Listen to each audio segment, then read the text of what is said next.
My name is Theriault. I'm the Manager Director of AF Theriault and Son. AF Theriault is located in Meteghan River, Digby County, Nova Scotia. AF Theriault is a shipyard and shipbuilder.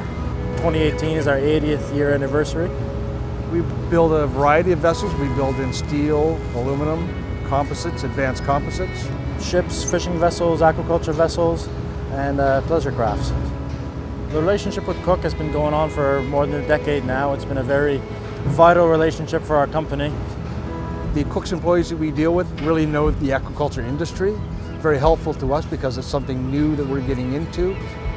It's definitely a thriving business. We are looking to expand as well, so expansion brings on more people, and more people come to the community, the better it is for us. We give out to the community and the community gives back out to us.